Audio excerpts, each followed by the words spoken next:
verse number 1. Genesis 22 from verse 1.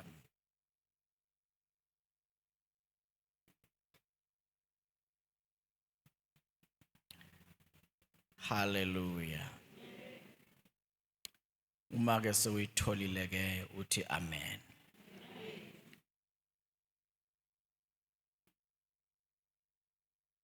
Kuthiwa ke lana ke emva kwalezo zinto uNkulunkulu wamvivinya uAbrahama wathi kuye hamba, wathi kuye Abrahama yena wathi ngilapha, wayesethi thatha manje indodana yakho eyodwa oyithandayo uIsaka uye ezweni laseMoriya unikele khona ngaye abe ngumnikelo wokushiswa entabeni ethile engizakukutshela yona.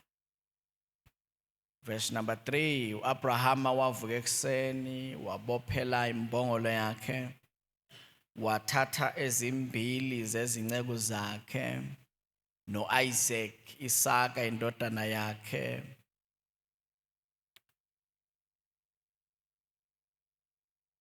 wacanda izinkuni zomnikelo obuza kushiswa, wasuka waya endaweni uNkulunkulu abemtshele yona. Ngosuku lwesithathu Abraham waphakamisa amehlo akhe wabona indawo isekude. Abrahama wathi ezincekweni zakhe hlalani lapha nembongolo, mina nomfana siya laphaya sikhuleke sibuye size kini. Abraham wathatha izinkuni zomnikelo obuza kushiswa wazibeka phezu kuka-Isaka indodana yakhe, wathatha esandleni sakhe umlilo nomese, bahamba bobabili kanye kanye. Isaka wayesethi ku-Abraham ise, baba, wathi yena ngilapha ndodana yami, wayesethi bheka nanku umlilo nezinkuni, kepha iphi imvu yomnikelo oza kushiswa na? U-Abraham wathi uNkulunkulu uzokuzibonela imvu yomnikelo oza kushiswa ndodana yami. Bahamba bobabili kanye kanye bafika endaweni uNkulunkulu abemtshele yona. Abraham wakha khona i-altare, walungisa izinkuni, wabopha Isaka indodana yakhe wambeka i-altare phezu kwey'nkuni.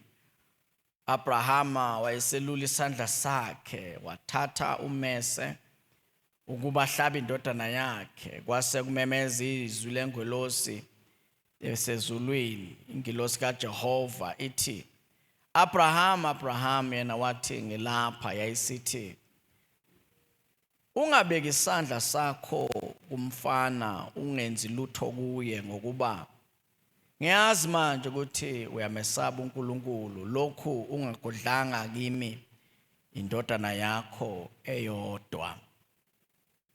Abraham waphakamisa amehlo akhe wabona, bheka ngasemva inqama ibhajiwe esihlahleni ngezimpondo zayo.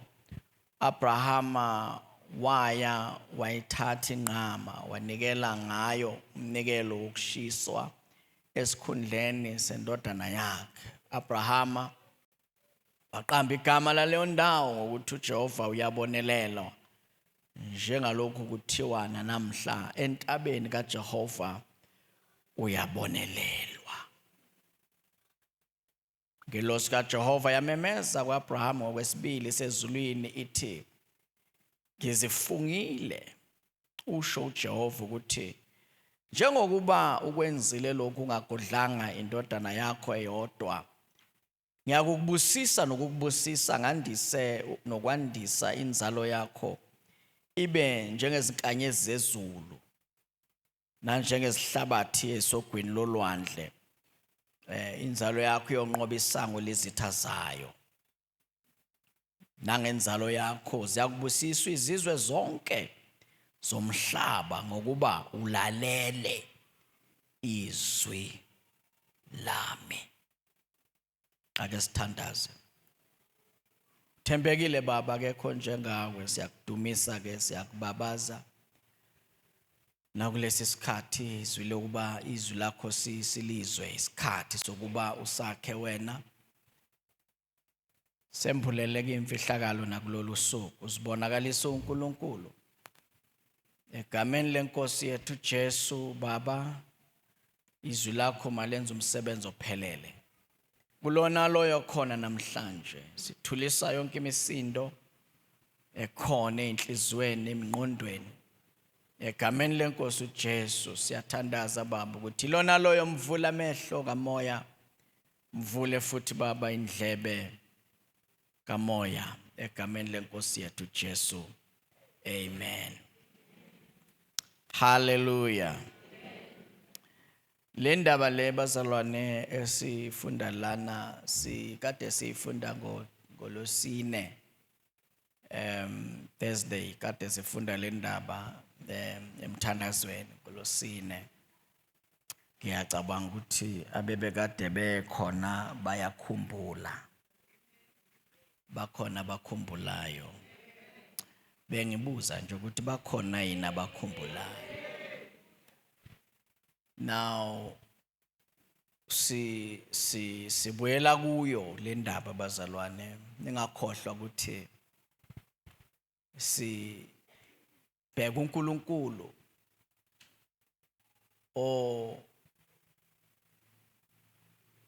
kwazi ukwenza konke, ongahlulwa ilutho.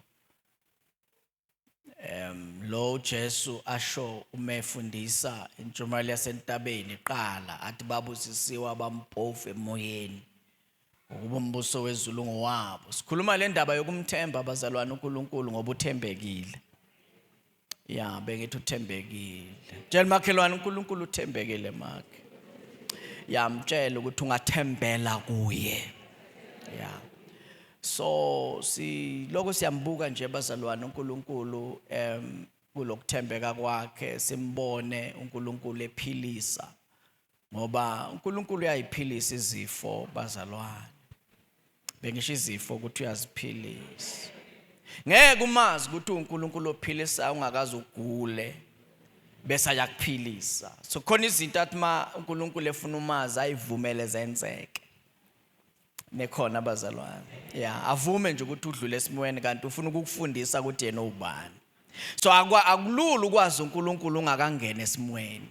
Akulula ukumazi ngoba uNkulunkulu wasemfihlakalweni. So mawuzomazi kufanele kuvele izimo ezizonikeza ithuba lokuthi uNkulunkulu avele. Tshela makhelwane ke lesimo kuso ke makhe esokuthi kuvele ukuthi ukhonza bani. Yeah. So ke uNkulunkulu ke bazalwane uyayiphilisa izifo zonke. Futhi uNkulunkulu bazalwane unamandla okuhlangabezana nezidingo zonke ezikhona, zonke izidingo ezikhona, yabona. Yingakho last week kade sibona uHagari ngehlane owabeka umntwana ethi angifuni ukumbona efa lo mntwana lo ngoba manje uphelelwa amanzi ehlane and nokudla kuphelile kodwa uphuma ekhaya elinakho konke kodwa uphumele ngesizandla. Mbonga uNkulunkulu umntana kaNkulunkulu uma ekufaka ezimweni la khona amathemba akho onke phela. Ngoba kusho ukuthi ufuna ukwakha ithemba lakho lithembele kuye nikhona abazalwane. So uma izimo ziphela ufika la ushodelwa khona uphelelwa khona, yazi ukuthi uNkulunkulu uthembekile. Ukuthi ke nakuleso simo uzoziveza eUNkulunkulu. So la esifunda khona ke bazalwane sifundile ngolosine sibona uNkulunkulu uNkulunkulu ohlangabezene nesidingo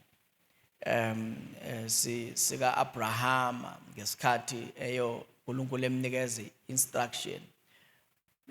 Ngithintwa elamazwi nje aqalayo, lamazwi aqalayo verse number 1 kuthi emva kwalezo zinto uNkulunkulu wasebiza uAbraham ngoba wamvivinya.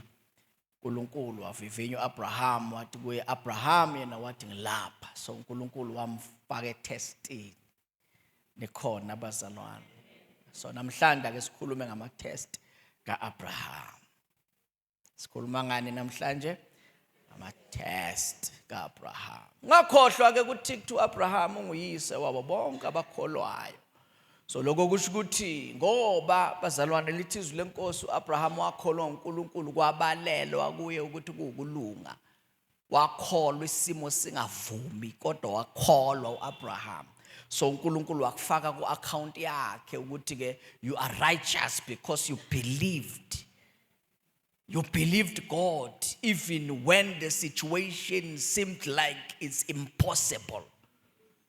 Lithi iBhayibheli phela ubesemdala uAbraham mntana kaNkulunkulu uma uNkulunkulu esemthembisa ethi ngonyaka ozayo lithi iBhayibheli wayena 99 uSara ena 89 uNkulunkulu ekhuluma athi ngonyaka ozayo uzothola indodana.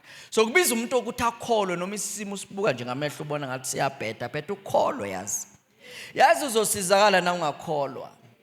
Bengithi uzoncedakala uma ungakholwa mntana kaNkulunkulu. Bengisho ukuthi uzosizakala na ungakholwa.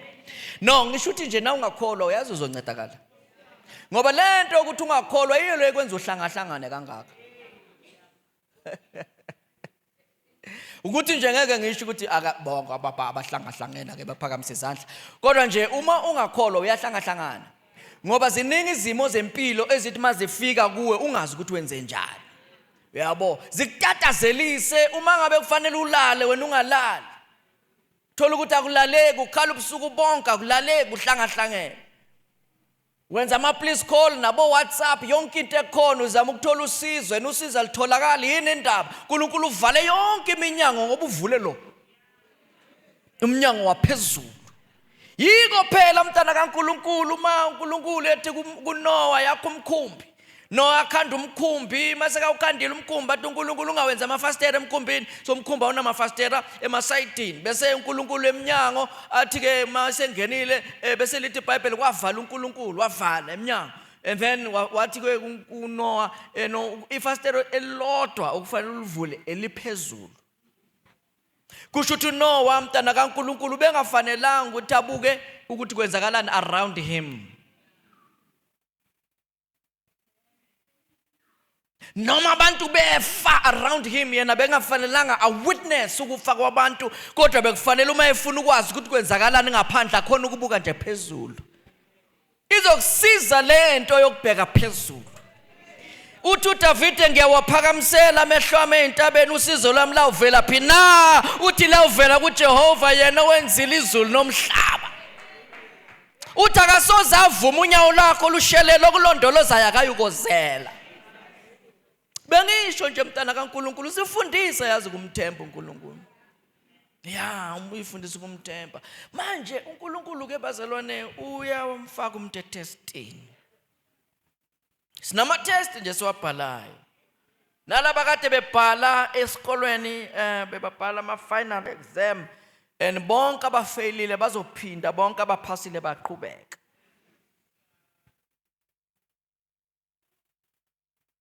So nasesikolweni uNkulunkulu unesikolo bazalwana afaka na kuso esakhe. Unfortunately isikolo sikaNkulunkulu akusi Bible school. Nikhona? Ungacabanga ukuthi mawuye eBible school usesikoleni sikaNkulunkulu. uNkulunkulu unesikolo sakhe afaka khona abahamba naye. Enunama subjects okufanele ukuthi uNkulunkulu akufake kuwo uwafunde wapass. Subjects. So uAbraham bazalwane ake sikhulume nje ngama test wakhe namhlanje ngoba kusho ukuthi kunama subject obokufanele ukuthi awabhale naye awabhale ngempilo. Yabona thina ama test wethu uNkulunkulu asibhalisa wona siwabhale ngeball pen. Sibhala ngelife. Tshela makhelwane sibhala ngempilo thina. That's why now ufail empilweni now uphasa empilweni. And uNkulunkulu makakufaka ematestini akabatshela abanye abantu ukuthi usetestini. Kodwa kungenzeka bakubona ukuthi usamwhere kodwa banga understand ukuthi test. That is why ku dangerous ukuthi ubuza abantu ngento wena odlula kuyo ngoba ngeke bakuchazele ngoba uNkulunkulu umefaka wena ufaka wena. I-test yakho ebantwini ngaba ngathi ibhadi kanti test. nikhona awubuza umakhelwane usesekhona maka awukahambi nawe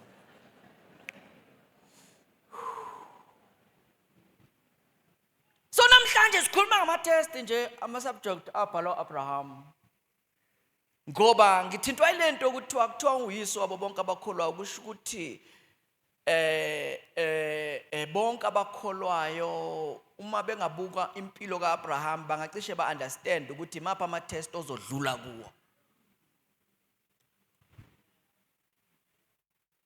Nesasekhona ma ungakwazi ukustudisha impilo kaAbraham uzokhona ukuthi ube ne-idea yama-test uma ngaba ukaqali yabo uma ngaba ukaqali ozodlula kuwo uma ngabe sowuqalile uzokwazi ukubona ukuthi usufeyile kangaki ngoba la uAbraham edlule khona nawe uzothola nami ngathi ngidlulile bese umbheke ukuthi udlule njani enibazalwana ngikusho lokhu ukuthi uAbraham akazange waphase onke ngisho ama-test awakhe akawaphasanga wonke kodwa uyangibusisa indaba yokuthi wayiphasa i-final exam ngoba la indleleni kuyenzeka uhamba ufeyila nje ufeyila kodwa uma kune-test mzalwane wami eyi-final uNkulunkulu athi nakakubhalisa yona leyo yi-test ethi uyakususa ke manje khona la kusakhona yabo so lapha phakathi nendawo kungenzeka uhamba ushayeka nje kodwa angisho ukuthi plan ukushayeka kodwa sengisho ukuthi makwenzekile so sibuka ama-test kaAbraham ke namhlanje ama-test kaAbraham bazalwane uqala isikolo ena 75 years unangaki Abraham yena uyaqala isikolo njoba wena kule ikolo zala eSouth Africa bathi usumdala usumdala kakhulu usawufuna esikolweni umdala kangaka uNkulunkulu yamiyeka uAbraham yamiyeka uyakhula amase kana 75 uNkulunkulu yamqala umfaka esikolweni ake ngikhulume nabantu abadala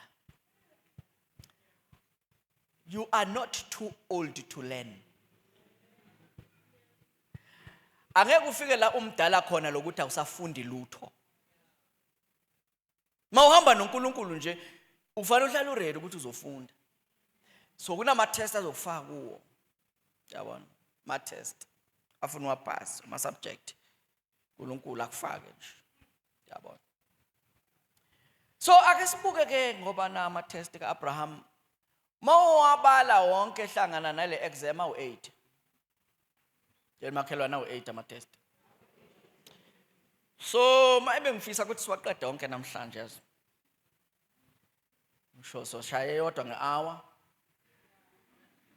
i-test sibheke i-test eyodwa nge-hour siyibheke kahle siyiqede bese i-hour elilandelayo sishaye i-test yesibili sishaye kanjalo ngizoba right boss akekho okhubekayo la endlini ngicela ungibuzele umakhelwane izokuphatha njani leyo manje ngoba cha phela bazalwane ingxaki esibhekane nayo la ukuthi silinda ukukhala kwecilongo so lokuluku sithatha izinto isikhathi eside ufuna sisheshe so lama-test bufuna siwaqede namhlanje sikhulume ngawo ngoba kungenzeka ukuthi already manje usuzofeyila ngoba bowungakatshela so the sooner you get the information the better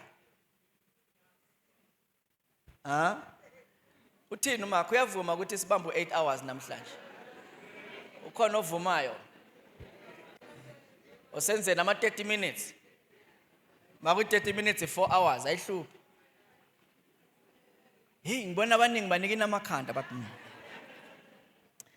alright asazi ke bazalwane sizobona khona kodwa bengifisa ukuthi siwaqede lama-test awu-8 so Abraham uqala isikole enangaki bazalwane uma ena-100 uphakathi usabhala usaqhubeka ena-100 usaqhubeka impela indaba yakhe isaqhubeka na-100 akaqedi usajuluka Abraham yabona umbonge ngempela uNkulunkulu uma ekuvumela ubhala ama test usumdala. Ngoba ukuthola ama test usumdala kuba igaranti ye long life. Ngoba uzuhamba ungaqedanga. Ngithi igaranti ye long life. Ukuthi kusho ukuthi usazophila wena. Yebo ngegama lenkosi uJesu bengithi usazophila. So sibuka ama test ke bazalwane uNkulunkulu amfaka kuwo. And then ke i-test le yokugcina le la sifunde khona i-final. Tshela umakhelwane i-final. So chapter 22 uphethe i-final exam ka-Abraham. And a final exam ka-Abraham is the test of love. Tshela umakhelwane test of love. Yeah, uyabona. So mawufeyile leyo khohlwa ufeyilile. Yeah, wafeyila leyo test vele indaba yakho inzima kakhulu senkingeni ngoba ufeyile eyona test serious, the test of love. Yes. But ke for now ake siye i-test le. Sibuye sibheke test number 1. Right. Test number 1 utholakala encwadini ka Genesis chapter number 12. Kodwa mhlawumbe besingamqala ku chapter 11 ukuze understand ukuthi ngempela kwangathi uqale ku chapter 11 noma eqala ku 12. Nikhona. Right. Chapter 11 verse number mhlambe siqale kumani? Qale ku 27. Yeah. Chapter 11 verse number 27. Kuthiwa la lezi zizukulwane zikaThera, uThera wazala uAbraham noNahori noHarana, uHarana wazala uLot. uHarana wafa phambi kukayise uThera ezweni lokuzalwa kwakhe iUri lamaKhaledi. Mhlamba ke ngikusho lokho uma ngabe kwenzekile as a parent uye washonelwa umntwana nobaba kaAbraham wake wakuzwa lokho. uNkulunkulu akududuze mntana kaNkulunkulu. Bengithi uNkulunkulu akududuze. Ngisho uNkulunkulu akuphilise. Yeah. Verse 29, uAbraham noNahori bazithathela abafazi. Igama lomka Abraham, Abrama, ngibeze kahle. Igama lomka Abrama lalinguSarai. Igama lomka Nahori lalingumilka, indodakazi kaHarana, uyise kaMilka noyise kaJiska. uSarai wayeyinyumba. Sarai wayeyinyumba. Enganabantwana. So lento siyitshelwa as early as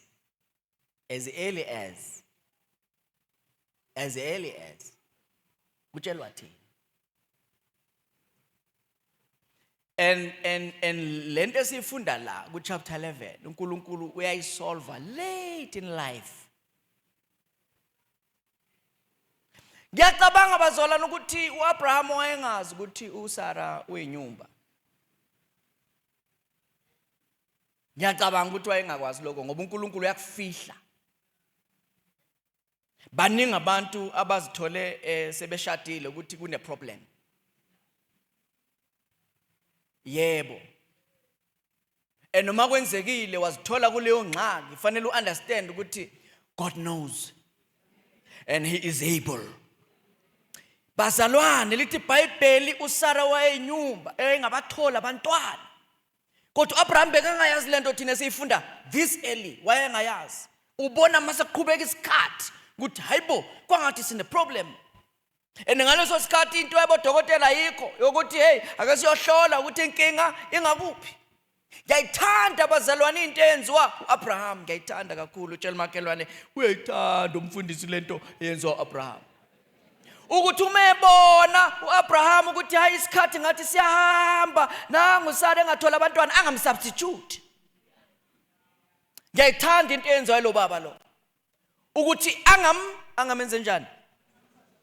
Angamenze njani bazalwane? Kusho ukuthi angambuki ngazuthi sekayi nothing because she can't. Ngoba kaningi bantwana bakaNkulunkulu uma lezi zimo zenzeka uNkulunkulu usukazi ukuthi why zenzeka. Asiyeke le yamadlozi.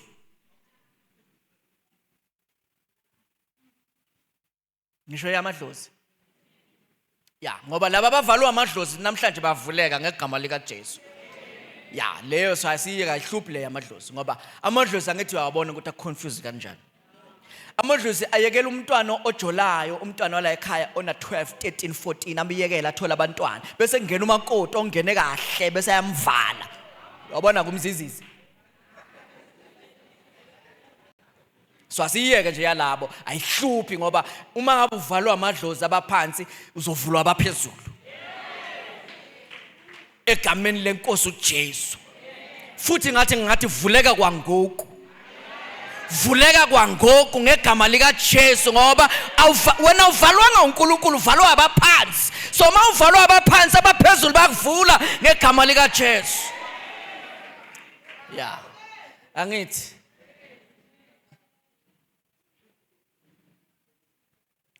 ni right? Yeah. Awudingi uyomlanda enyangeni. Ngoba uzogona enye into ongayazi. No. Bisa kumdali wakho. Otho yena uvula la kuvalwe khona. Enema kuvule yena akekho ngavala. That's why njoba uvulwa nje akekho ophinda kuvale ngoba usuvuliwe. Enena kuvale yena akekho ngavula kusho ukuthi lo mnyango obukade uvulwe isitha uyawuvala ena akekho oyophinda uvule. Yes. Yeah. Mina kodwa ngibongela uAbraham. Lo baba isibonele sihle. Lo baba lo. Sibonele njani? Ngoba akabuka umuntu akazange ambheka uSara njengesihluleki. Yabona so ke kuthiwa uTera ke wathatha Abraham indodana yakhe noLoti indodana yakhe indodana kaHaran. So uHaran umzukulu kaTera indodana yakhe noSarai umalokazana wakhe umka uAbrahama indodana yakhe. Waphuma nabo eUri lamakhaledi ukuya ezweni laseGibhithe xa laseKhanani I mean. Bafika eHarana bakha khona. So uma bephuma ekhaya abazalwane baphuma ekhaya uTera uphuma nomndeni wakhe uTera. So mayiphuma ekhaya intention bazalwane intention ukuyofika kuphi eKhanani. Angazi ukuthi uyayizwa lento. Kodwa into emangazayo abasafika eKhanani. Sebafika eHarana bahlala bayakha. Abasaqhubeki. Bese busy behleli lapha eHarana bengasaqhubeki kuthiwa izinsuku zikaTera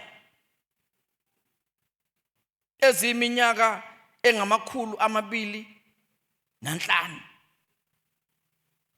250 years uTera wafela eHarana. So bahlala lapha waze wafa umuntu okade ba leader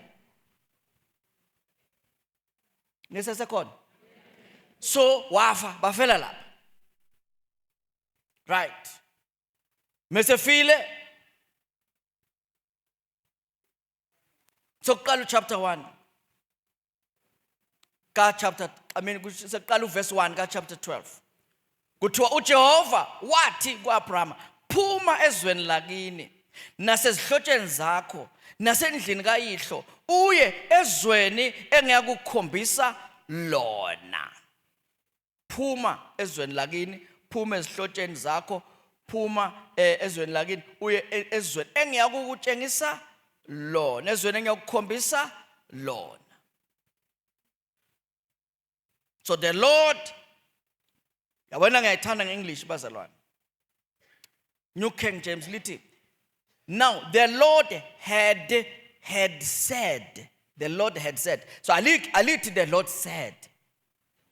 Angazi ukuthi ayithola lento engizama ukubonisa yona. Alithi the Lord said. Lithi the Lord had said to Abraham, get out of your country, from your family, from your father's house, to the land that I will show you. So to me, bazalwane, kuzwakala ngathi ngesikhathi uTera ethasambeni kahle it was God speaking to Abraham.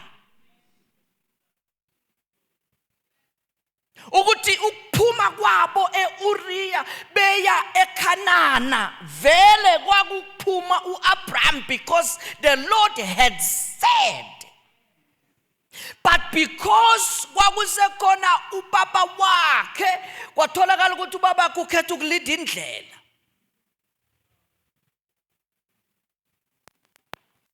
Wayilida kanti uNkulunkulu uthe get out.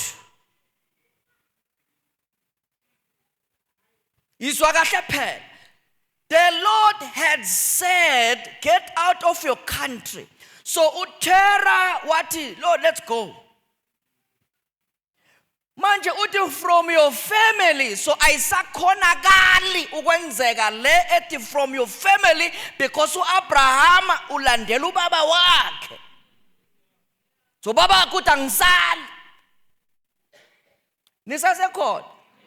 So kusho ukuthi now iplani likaNkulunkulu selenza njani ke lifaka upause. Ngoba kunezinto uNkulunkulu angeke aqala ukuzenza ungakaqala ukwenza izinto athe zenze. Akazi noma nikhona. Akubuza umakhelwane ukuthi uyayizwa kodwa makhe. So fanele umlalisise ukuthi uNkulunkulu uthini. Uthi phuma ezweni lakini. So izwe lakubo iHarana. Umethe endlini kayihlo usho uTerah.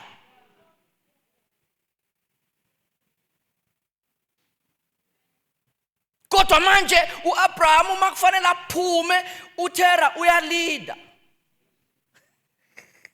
So kusho ukuthi akuhlukaneki naye.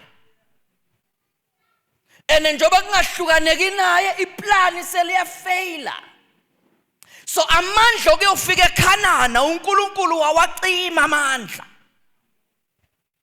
Bazithola bepake eHarana ngoba uma bengaze bafike eKhanana uTerah ekhona kusho ukuthi uAbraham akathembekile entweni akade uNkulunkulu eyishilo. Ngoba he is still in his family, he is still in his father's house.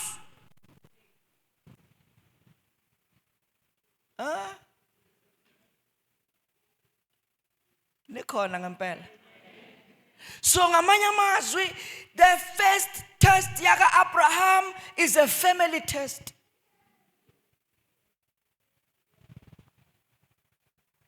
Eyaba nama delays. Ngoba kungenzeka abazalwane ukuthi uma ngabe uAbraham waphuma ngesikhathi kwakushiwo ngaso esahlala eUri waphuma yedwa. Kungenzeka ukuthi ama delays abe nawo beke ngeke abe nawo. Nikhona.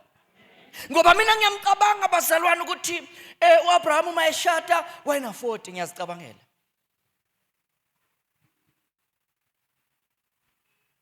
Ngaba wrong. Kodwa into yenza ngicabanga u40 ukuthi ngiyambona ukuthi uAbraham yena uma efuna ukushadisa indodana yakhe uIsaac umshadisa na 40. No Isaac uma eshadisa indodana yakhe uEsau ushada ena 40. uJakobe uye wadelaya waze waba na 77. Bashada seyikhehla nje. So kusho ukuthi nasemakhehleni kuyashadeka. Cha angithi siyafunda bakithi. Ya, mtshela umakhelwane ungayithathi kabi nasemakhehleni kuyashadeka. So he was 77 years ubephuma ekhaya eyohlala kwaLabani ezofika athole khona uRebecca. Nikhona. Hayi uRebecca mina, uRachel. Sikhuluma ngoJakobe. So yiko ngithi ngiyacabanga mina ukuthi uAbraham wena 40. So from 40 to 75. Iplani limile. Limiswa yini ukuthi lento uNkulunkulu athe makayenze akakayenzi ngoba uthe get out wambalela ukuthi out from where. Yebo uphumile Uri, yes, but akaphumanga in the family, akaphumanga in his father's house. So ngoba akaphumanga kule 2 iplan limile. Kungenzeka namhlanje khona abasamelwa amaplan limile. Uzocabanga ukuthi uNkulunkulu akathembekile kanti ulinde wena ukuthi wenze lento ayeyishilo. Ngoba iyangimangaza lento bazalwane. uNkulunkulu mekhuluma nawe ukhuluma nawe. Ngisho ukuthi mayekhuluma nawe ukhuluma nawe nje. Ngoba iqiniso nali bazalwane, uhambo lwethu alifani. Into engiyibonile mina eshaya abantu abaningi ukuthi ufuna ukuyifanisa na wonke umuntu. Ucabanga ukuthi uhambo lwakho lufana nohambo lwa wonke umuntu. Uhambo lwethu bazalwane alifani. Noma lungaba nezinto ezithile ezifana kodwa nje uhambo lwethu alifani. Khona abantu uNkulunkulu abathi mabezalwa uNkulunkulu usuke ehlelile ukuthi ngalo ngiyoshintsha ama generations. Ngiyo affect ama nations.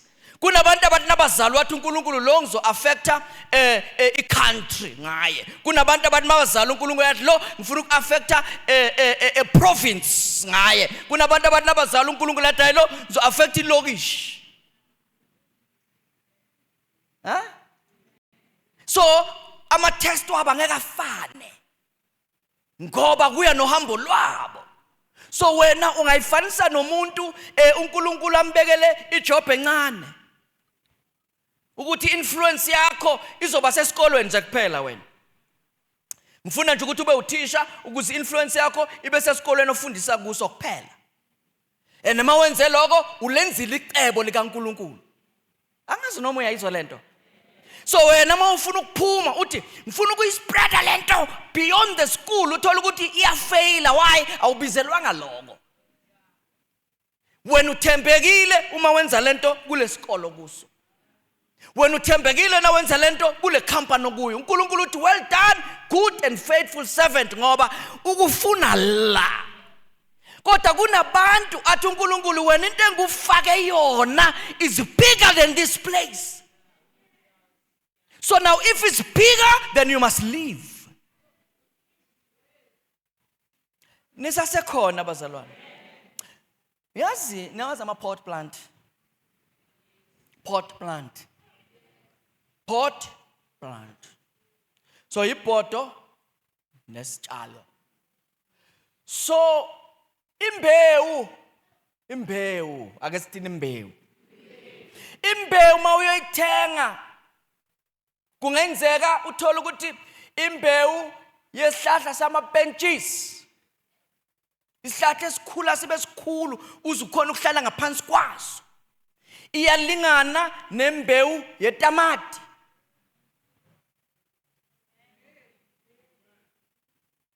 So uma ngabe uqala uyitshala uthola ibhodonyana elincane. So uthola amabhodo awu-2. Lele linye ufaka itamati kulele linye ufaka ama-benches.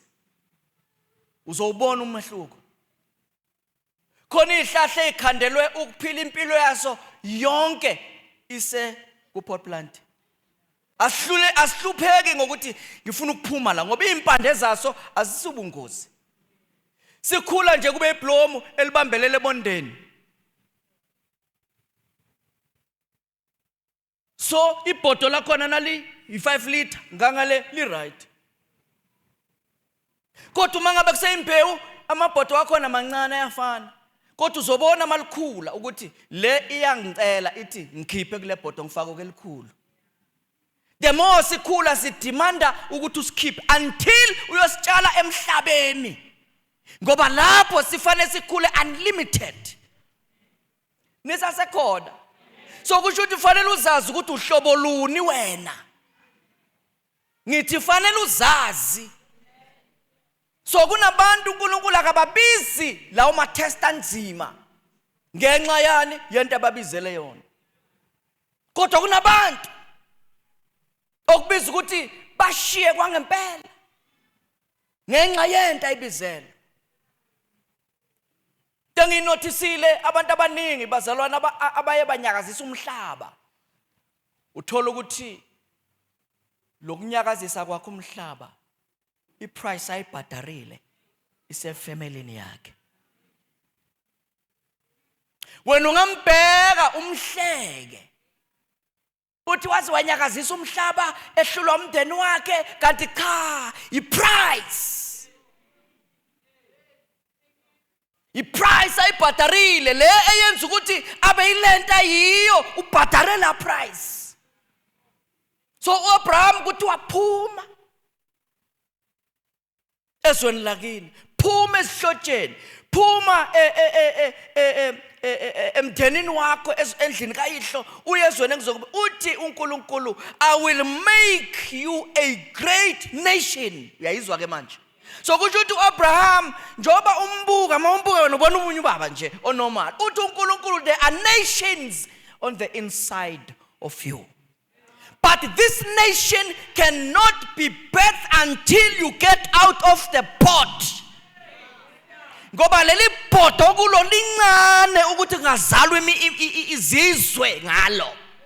So fanele ngiyokutshala la khona lizothi nalikhula ligcwale yonke indawo. Nisasekhona? So uthi kuye phuma. So it's a family test. Iqiniso nali ke bazalwane.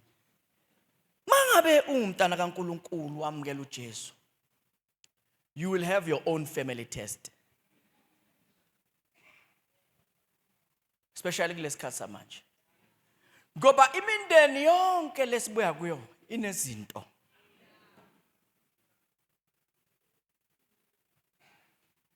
Inezinto abathi into zala ekhaya. Once wamukela uJesu awusafithe into enzala ekhaya. Uma ufuna ukubona uNkulunkulu ehamba nawe ekuthemba ngeinto ezinkulu, fanele upass itest yomndeni. Ngoba njoba kuzu December nje akuma family gathering inyakanyaka. Umuntu onebusiness noNkulunkulu uzongizwa ukuthi ngithini. Ngoba kulama gathering kwenziwa yonke into enokungakholwa ngaphakathi. Wena uthi for peace sake, lalela ke, njoba uthi for peace sake, you are aborting the plan of God ngempilo yakho. Le compromise oyenzayo ivimba ukuthi uNkulunkulu ahambe nawe. Ngoba iyangixaka lento yokuthi wena njalo uya compromise, abona they never compromise. Never.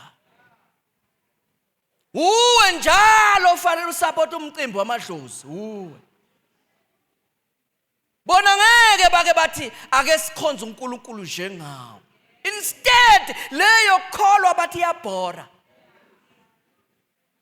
That's why ni few emndenini wakini, ni few enikholwa kwangempela. Majority uthola ukuthi vela abamfuni kwaNkulunkulu loyo. Kodwa bayakufuna ezintweni zabo. Into zabo zingcolile. Wena bafuna uyobamela ezintweni zabo ezingcolile. Na ungene ezintweni ezingcolile ngeke yini ungcole wena. Cha bengibuza ngeke ungcole na. Iqiniso nje lelo. Ngiyazi ukuthi lona libhlungu. Kodwa understand ukuthi it is a test.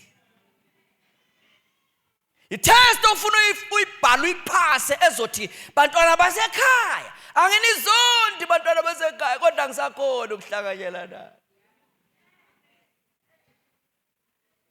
Ningangibizi nanifuna ukukhipha isinyama anginaso. Ningangibizi nanifuna ukuqinisa umuzi awama awudinga ukuqiniswa. Noma bangakuhleka bathi hawu suka beka khona manje uhlala emqashweni. Usemqashweni kodwa noNkulunkulu. Enikhona into ayiphekayo ngawe. Yazi bazalwane into engixakayo la nansi. uAbraham kuthiwa uthi uNkulunkulu ngawe I will make you a great nation. But lithi iBhayibheli his whole life impilo yakhe yonke wayehlala ematendeni. Kodwa uNkulunkulu uqala into enkulu ngaye kodwa yena uhlala ematendeni. Yingaka abantu bakubuka ngaphandle. Bengazi ukuthi njoba into yakhe ngathi yadelay nje kahle kahle uThixo upheka into enkulu. Cha phela abazalwane pregnancy i-time frame ya pregnancy depends okuthiwa ukhulelwe ini. Cha ngiyasho nje ya ukuthi ukhulelwe ini.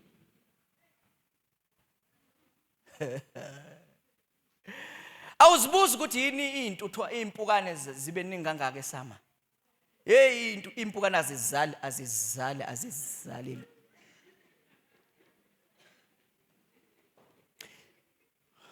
Kuthiwa i-lifespan yempukane 7 days. Mara leso sikhathi ikhiqizile yonke. Kuphela idumu. Uphinde uthenge enye kuphela idumu, uphinde uthenge enye kuphela idumu. Uma ngaluthi le mpukane yini ezingapheli. Cha ziyakhiqiza nje. Kodwa zikhiqiza into engasincedi.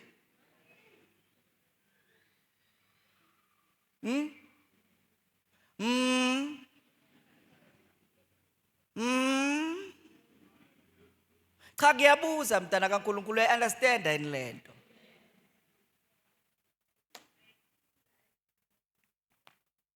So ngeyilwane ama time frame wazo awafani. Yabo. The time frame yabantu ayifani neyilwane. So kuya nokuthi uphetheni. So lento ayiphethe iya nokuthi uNkulunkulu kwenze waba ubani. Who are you in the spirit? Yingakho wena ungakhutshwa ukuthi ubona wena ngathi wena solo wasindisa izinto zimile kuwe. Ena kunabantu abasindiswe manje into ziyashesha ziyabasheshela. Hayi mntana kaNkulunkulu awazi. Laba beyinto ezisheshayo awazi. Ziyashesha ngoba bala iduze abantu bala. Uhambo lwabo noNkulunkulu alisi serious mhlawumbe ngathi serious. Alisilukhulu njengalolo lwakho. Uma unohambo olude noNkulunkulu oluzoba ne-impact enkulu wena uzithola ulinda kakhulu. Abantu uNkulunkulu yingakho bengithi uma ngabe uThixo ekuthemba ngendawo osebenza kuyo eyakho ayihluphi. Yingakho izibusiso zakho zingakuphuthuma. Kodwa uNkulunkulu makakuthemba ngezizwe, hey wena itest yakho inzima. Ngoba kuningi okungeke kuhambe normal la kuwe. Ungahamba esikolweni ufika ufunda uphase kahle ugraduate the next thing ungawuthola umsebenzi. Uhlala ungawutholi until certificate sakho sibe outdated. Bese wena uthi hayi kusho ukuthi mina uNkulunkulu akangithande. Cha hayi ukuthi akakuthande, upheka into yakhe. Umangale kunezinto oyikhulekelayo zenzeke kodwa leyo umsebenzi ayenzeki. Yini le ingenzeki? Iphazamisa icebo lakhe. Ni right? So you must pass a family test. Tshela umakhelwane pass a family test. Yamtshela impela kuzwe pass a family test. Ngoba wonke umuntu akekho umuntu ovele wavela nje waba khona. Wonke umuntu uzalwa somewhere. Kodwa umndeni ozalwa kuwo unezinto. Futhi usenkingeni na usemndenini okutholakala ukuthi lezi zinto engikhuluma ngazo phakathi kwazo kunezangoma kini. Wena impi yakho inzima kakhulu wena. Mangabe kini kunesangoma. Ngoba kusho ukuthi wena awulwi just nomoya wobungoma, ulwa neoffice lobungoma. So the more compromise the more uzoshayeka.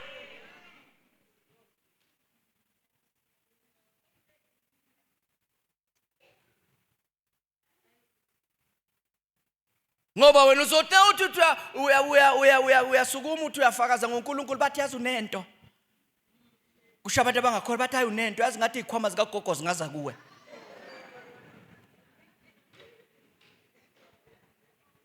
Bathi unesiphiwo, yazi unesiphiwo sokusiza abantu, unesiphiwo so bafuna ukufaka ehlathini. Angidlali ngawo. Mawuthatha light lento le izokushaya mntana kaNkulunkulu ngoba isikhathi esikuso uSathane uphumile ngempela nje. Ufuna ukudukisa amakholwa. And into yakho uyayihlobisa. That's why namhlanje mntana kaNkulunkulu ubungoma buhlotshiswe ngepsychology. Namhlanje. Akwazi uzibuze yini indaba ama psychologists amaningi ayizangoma. Njoba wena njalo uthi I am seeking a professional help. You don't know what you are compromising. Wena. Esikhundleni sokuthola a godly counsel wena uthi I want a professional counsel. Ngesikhathi uthi professional awazi ukuthi ufana nomuntu oyobhula. Ngoba umfuna ku Google uyamthola ukhona ku database. Uthi ayilo useduzana ushone kuwe mawufika lapho usathi usabeka uthola ukuthi ufaka ubuhlalo. So uyenzile appointment uzoyenza njani? Usaba nokusuka umuntu ngathi ngibona ngathi imoya yethu ayifani. Mntana kaNkulunkulu kulesikhathi namhlanje uzolimala. Ngithi uzolimala mntana kaNkulunkulu. So kunama test ofanele uwaphase. Ungavuma ukucompromise into kaNkulunkulu. So Abraham wayiphasa ke lethe. Finally wayiphasa itest because uNkulunkulu wayekade amtshelile. Kodwa uma eqala ukuyibhala wayifaila. uNkulunkulu wamnika ithuba. Kodwa kunama delays empilweni. Ngoba kungenzeka ukuthi lento ukuthi abe nomntwana esena 100 kungenzeka ukuthi kwangase plan likaNkulunkulu. Likhoswe yini? Ama delays. Nikhona abazalwane. Right. Nansi test yesibili. Test yesibili is a fair mind test. Kusho ukuthi i-test yendlala. Uvivinywe ngendlala. Mntana kaNkulunkulu angifuni ukudlala ngawe.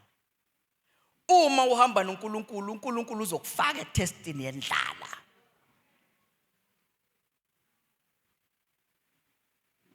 Hayi ukuthi uyakuzonda. Kodwa ufuna ukuthi ufunde ukuhamba naye. Ufuna ukuthi ungathembi emandleni akho uthembe yena. So uzofakwa etestini yendlala. I-test yokuswela. Iphase le test ngoba le test critical. Le test yona i-test ethi mifikile yenza abantu ba compromise. Umuntu avumela izinto zomgunyathi.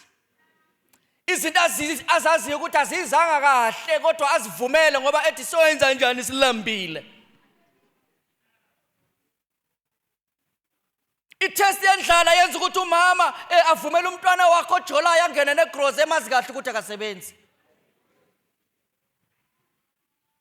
Ngoba le grocery ithengelwe boyfriend yakhe. Test yendlala. Nisasekhona.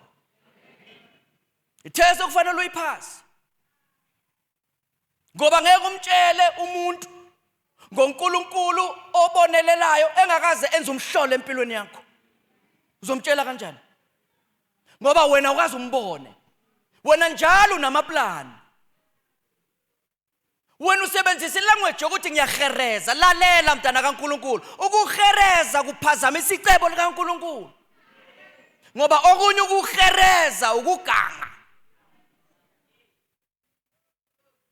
Ungcono umuntu othi mase testini yendlala athi ayi akangibona ukuthi ngingathengisana. Kodwa ezintweni ayithengisayo awukhiphi umzimba wakhe. Nathi Ngoba khona izinto ezingathengiswa engafanelanga zibe selistini yesitoko.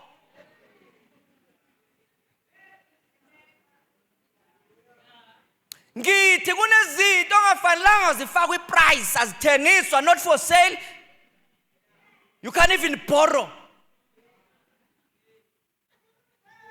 Kodwa umuntu mayengayazi lento le, umuntu uphile enye impilo emini umzalwane ebusuku uyathengisa.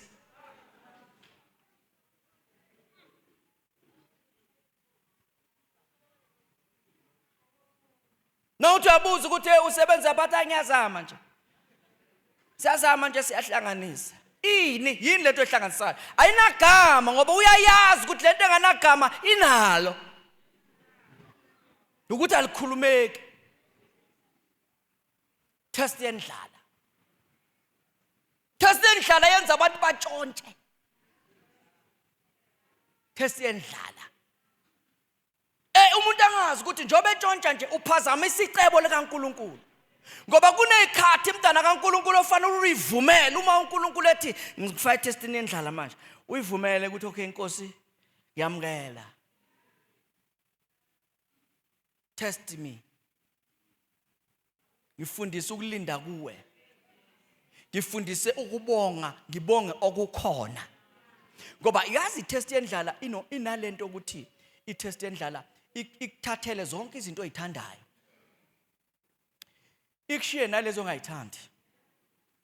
Test yendlala nje ikushiye nempuphu yodwa. Uyazi ngiyakukhumbula sisabancane ukuthi indlala mayisiphethe singayithathi personal. Sibangisana ngesikhokho. Isikhokho sepapa. So nakuphekwa ipapa namhlanje sibhuka isikhokho for tomorrow morning. Ukuthi isikhokho sami kusasa. Ngoba ayikho imali yesinkwa la ekhaya. So njobe ingekho imali yesinkwa akulahlwa lutho. So opheka ipapa fanele asicabangele ukuthi angalishisi ngoba we are depending on this cocoa for tomorrow. And afaka itswayi nyana epapeni, afaka itswayi ukuze isikhokho sibe ne taste. So uyakwazi ukuthi uthathe isikhokho, uthathe itiyeli imnyama, ilife iqhubeke. Uma ngabe ama-tea bags awekho, ufaka amanzi, impupudlo, life goes on. Sizikhuthaza ngokuthi okusalayo abantu abangiboni ukuthi ngidleni. Nase ngidlile ngasula umlomo, siyafana nje nabantu akade bedla inyama. Ezinye ikhathi uphume nepapa elinganalutho. Ume emoyeni ngoba kamakhelwane bapheka inyama uyawuza umoya uza ngapha. Siyenza ijoke. Uthi na udlalela ipapa uthi ngisheba ngale phunga lenyama, ngisheba ngalo lephunga lenyama. Ngoba kusizani ukuthi uphume entandweni kaNkulunkulu uxoshwa indlala. Yabona lento engishoyo abantwana bakaNkulunkulu into esasiyenza ngingamazi uJesu. Kodwa ngiyambonga uNkulunkulu ukuthi wasivumela sadlula lapho. Yasibamba itest yendlala. Yasibamba mntana kaNkulunkulu itest yendlala just when we got married. Yafika itest yendlala. Hey bantwana bakaNkulunkulu. uNkulunkulu wavala iminyango. Yonke iminyango. Khona umunye unyaka ngiyacabanga beku 2006 or 2007 ku December kuvalwa ikolo. Kufika umunye umzalwane. Nakhona ngizothi umzalwane ngoba sahlangana enkonzweni. Sengizosho njalo. Just ngizama ukuyihloniphisa. Afike lo mzalwane athi, "Hey man, mfowethu, uyazi ngijwayele ukuthola amathenda eUJ. So nginethenda engilitholile lapha eUJ, sengisho UJ le yakaba UJ. Le ngase eClan Park. Fike lo mzalwane athi ke ngithola ithenda lapha lokuyenza maintenance. So lungisa isikolo UJ. Silungisa eminyango, amafastera aphukile, ama-handle, yabona nje yonke into njengekho right, nama-dustbin lawa ngaphandle, yabona ke siyolungisa. Bese athi ke, but lapha esikolweni bathi angeke basinike imali ye-material. So kuzofanele sizithengele i-material. Bese sibanikeza i-invoice babhadare once. Ngithi ngiyezwa. Bese athi inkinga enginayo anginayo nami le mali. Kodwa ngifuna sisebenze sobabili. Hey nami ngicabanga ukuthi senza njani ngoba vele ukhuluma nomuntu oyixakekele. So ngithi kuyo right. Lesas ngathola umusa we credit card. Uyayibona? So i-credit ngathi high nyana. I think ngeke kuboma 10,000. But angidlaleli kuyo ngoba uyithatha njani ungazi ukuthi uzoyibuyisela njani. So ngithi kulo mzalwane hayi akuhluphi ke. Nawuthi bazosibhadala. Hayi asebenzise yona. Hayi sisebenzise bazalwane. Yithi laba ya every day. Siyahamba siye le UJ. Sithenga imaterial kwenye hardware eduze lapha. Sebenza ngoDisemba. Ngizama ini bazalwane? Ngizama ukuthi impilo ayibe ngcono. La ekhaya ngoba isima sikho right and ngoDisemba. Sasebenza. Saliswipe icard. saliswiper sasebenza kwaze kwashaya uJanuwari. NgoJanuwari abantwana mabeyoregister lapha abanye bangithola lapha bengazi bathi hawu umfundisi usebenza eUJ. Bengithola ngifaka ama-overall lapha yana eUJ ngilungisa iUJ le yakaba UJ.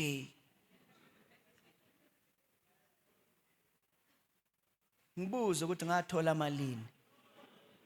Angitholanga ngisho isenti. Lo mzalwane lo wavele waphela endaweni.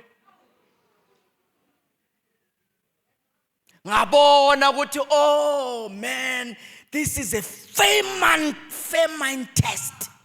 uNkulunkulu ufuna ukungidlulisa ku test yendlala ukuze ngiyekele imizamo yami ngithembe yena. Ngadliwa bazalwane. Ngadliwa namhlanje angikaze ngiphinde ngimbone. Yabo sekuyophela 20 years. Phindanga ngambona lo muntu lo.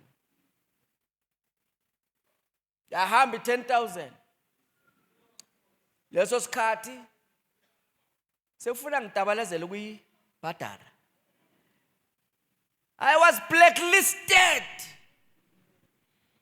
Yeah, bese incwadi nemnyama yase South Africa. Famine test. Ngelinye ilanga kwafika ikhadi laseWoolworths. Abathi ke le khadi leli bathi no, just sign nje kuphela. And then uzobe sewuyalisebenzisa bala approve. Abanandaba noma uyasebenza noma usebenza. Ifikile test endlala. Sekukhona nomntwana. Kunabantwana manje. Sashone eWoolworths. Umuntu osibona sipush it through. Athi hey baphila kamnandi naba abantu. Bahla igroza yaseWoolworths kanti abazi ukuthi sidla isikweletu ngoba awuna choice. Ngoba iShoprite ayikuphanga ikhadi elifana naleliya. Wena unayo imali yokubhadala laba. Laba bathi thatha uzokhokha kancane kancane. Leso sikhathi uthandazela ukuthi umntwana ingathi inkosi ingambamba nje isisu ukuze lamanabuke nathi ukuhamba. Yeah, ngoba nalama purity one encane leso sikhathi yayibo 3 rand something. So manje uMamdlala uzothi eish yazi ama purity aphelile. Ngiphume ngithi hayi ake ngiyewathola. Ngibuye na u2. Ngoba ayikho imali yokuthenga 10. Ngibuye na 2. Lithi lingakashonile ngathi ama purity aphelile ngiphume futhi. Bazalwane. Famine test. Kuthi kusenjalo kube nomzalwane lapha enkonzweni owayekade engana ID. So manje akana bank account but uyasebenza. Sebenza ngezandla zakhe nje uyenza umsebenzi wokwakha. And then ubuya eMozambique. Athi kimi mani mfowethu ngibengicela ukuthi nangisebenzile imali yami nginike wena ungibambele. Ngimbambele imali ntana kaNkuluNkulu ngingayidli. Nginganayo.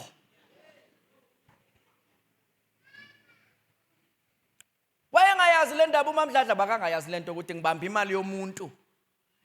Wangibambisa yona iminyaka. Eloko eyiletha nje. Ngicela ukuthi ngibambe ngenzela ukuthi mase ngihamba ngekhaya ngahlupheki ngoba mina bavuma ukuthi ngibe nebank account.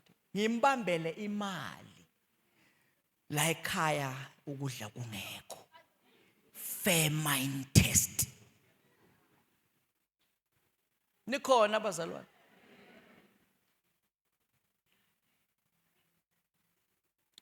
Le test leyo Abraham wayifeyila.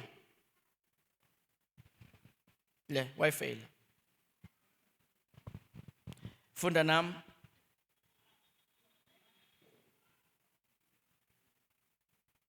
Genesis chapter 12, verse number 10. Verse number 10. Kwakukhona indlala ezweni, uyayizwa? Abraham wehlele eGibhithe, nanso ke ingxaki. Uma kukhona indlala ezweni, Abraham wenzani? Wehlele eGibhithe. Failile ke manje. Ngoba eGibhithe isizwe uNkulunkulu angashonga ukuthi akaye kuso. Uyozinqumelayo ukuthi njengoba kunendlala ezweni ngehlele eGibhithe. Ukhohliwe ukuthi uNkulunkulu uthe kuye ngikuyise ezweni engizokubonisa lona. Ngizokubusisa. Kwakufanele indlala mayifika aphakamisa amehlo akhe angehlele eGibhithe. So I failed le test. Nayi evidence yokuthi ufailile. Kuthiwa wehlele eGibhithe ukuba agogobale khona ngokuba indlala yayinzima ezweni. Kwathi esasondela ukungena eGibhithe wathi kuSarai uAbraham bheka wathi kuSarai umkakhe bheka ke ngiyazi ukuthi ungowesifazana omuhle obukekayo. Ngiyakuthi kuba abaseGibhithe bakubone bathi ungumkakho lowo bazawungibulala mina bakulonde wena. Mawuthi ungudadewethu ukuba kube kuhle kimi ngenxa yakho umphefumulo wami uphile ngenxa yakho. Yayizwa mzana kaNkulunkulu. Uyayibona ukuthi ufail test lo baba manje la. Ngoba indlala imthathisa izinqumo manje ezicritical. Isinqumo lesi esithe uma efika eGibhithe ngempela wathi mabebuza ukuthi ubani lohamba naye wathi usisi wami. Umethe usisi wami uFaro wamthatha uSara. Wathi ngiyamthatha ngiyamshada lo ngiyamshada wena ngizokunikeza ingcebo. Wamnika ingcebo. So Abraham waba rich at the expense of his wife.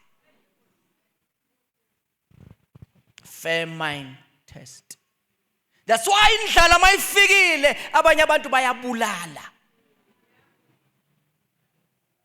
Ngoba mawufikelwe isikhathi sendlala uhlangana nabantu abathi kuwe yazi lento yakhe ingalunga. Hawu ingalunga. Yo ingalunga lento yakhe awena uyabala lolu bala lolu.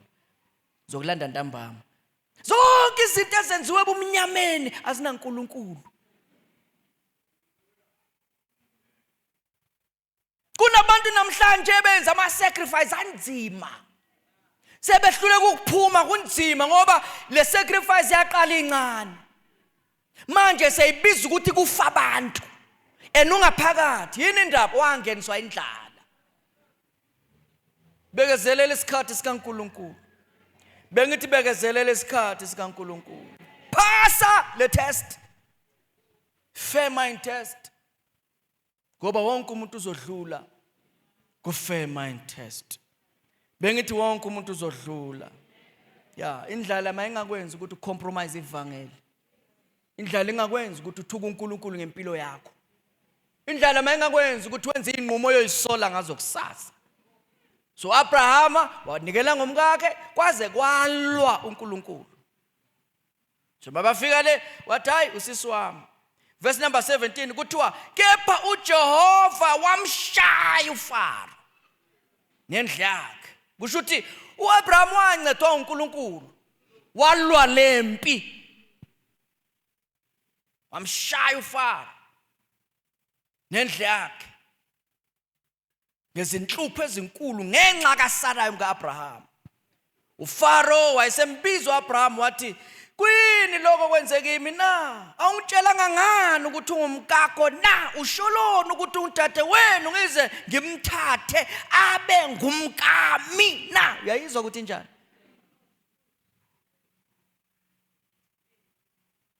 Asiyazi lento bazalwane yathatha iprocess engakanani. So ngenzeka ukuthi kwasha umshado lapha kwashaya istep. Kwakhokhwa amalobolo kuAbraham. Kwashaya istep impela uyathathwa manje uSara. uAbraham ugwinya irije ngapha. Ibhlungu lento esiyifundayo. kodwa abantu bayanikela ngemindeni yabo ngenxa yendlala. Namhlanje kunezingane ezafa zibulawa abazali ngenxa yendlala. Ufuna ukwakha amabhizinisi, kodwa amabhizinisi abiza umndeni wakhe.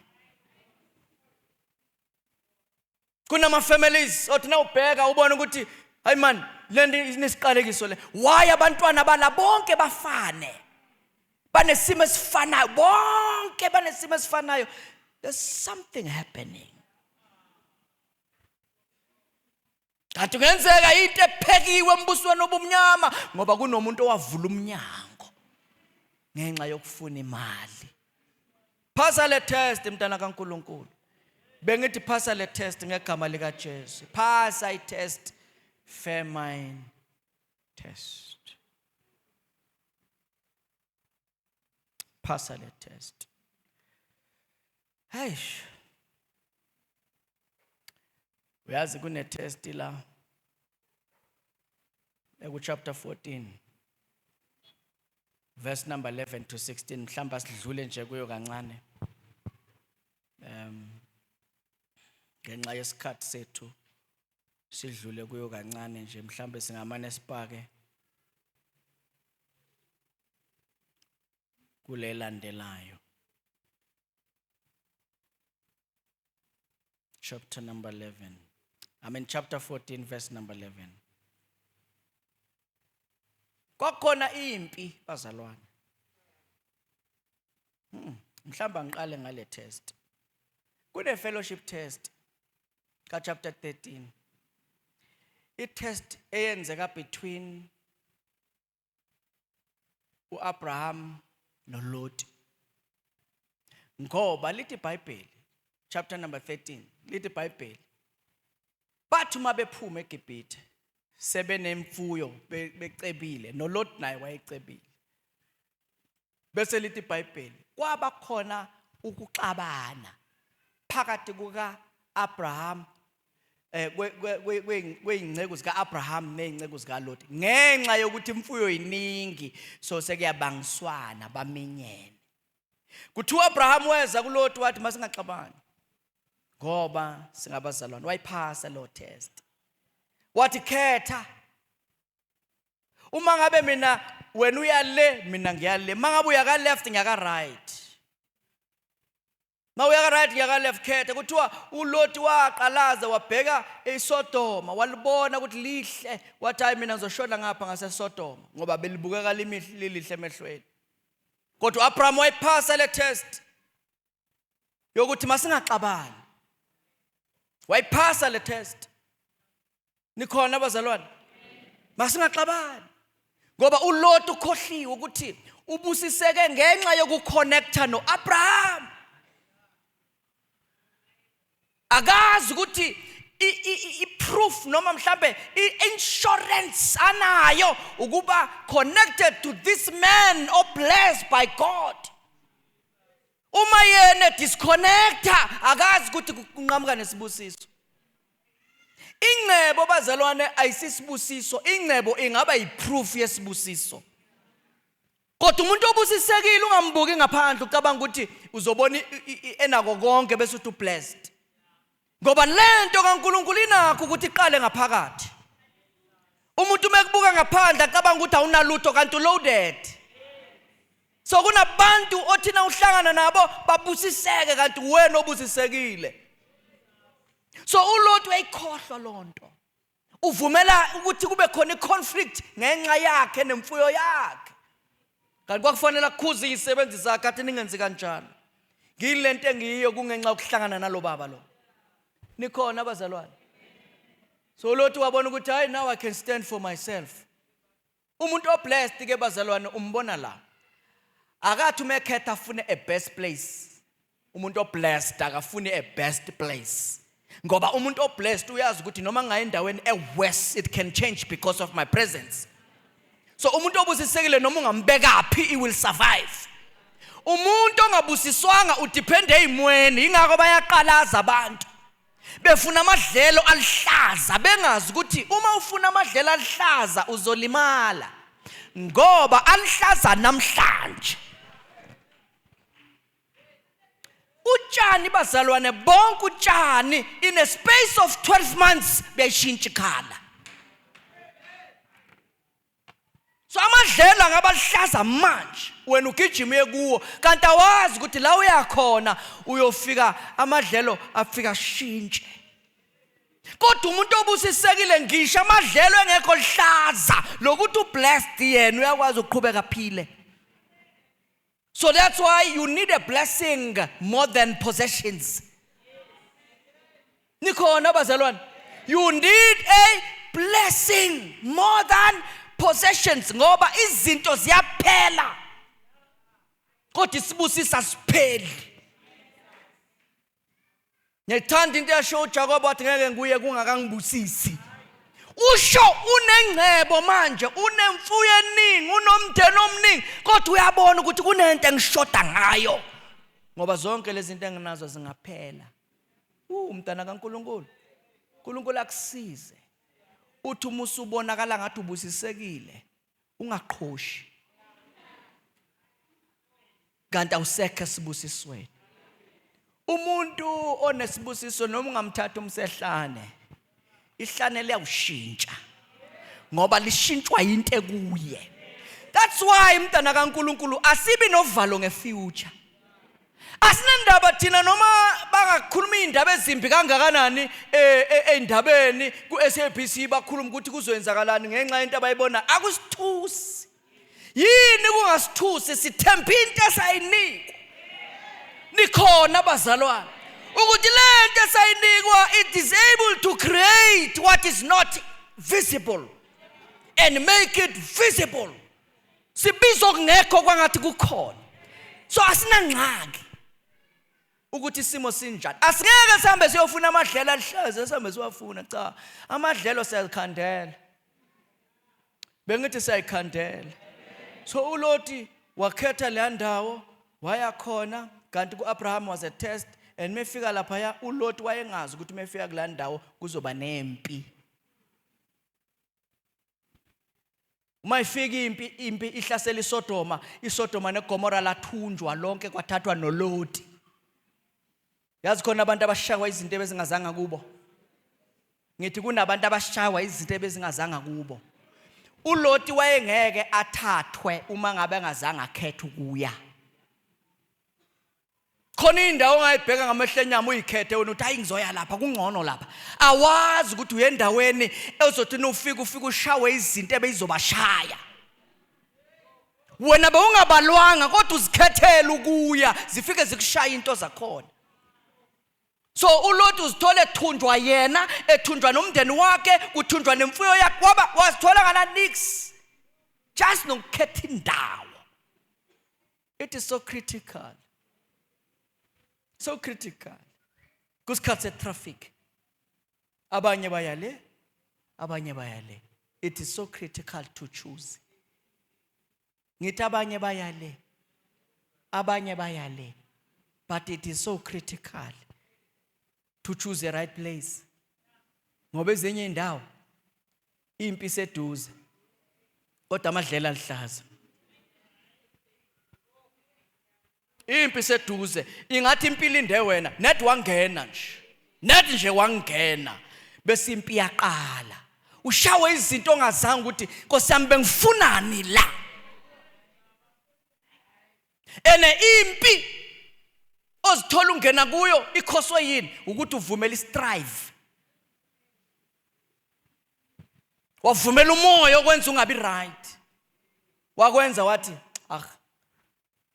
Lemani indawo iningi. Ziningi indawo. Bongaba kuhle ubuza uNkulunkulu. Besikhuluma ngoHagari. Owaphuma eli kwathi wabuyela. Waphuma ngesikhathi esiright yafika indlala kuyo uNkulunkulu wambonisa umthombo.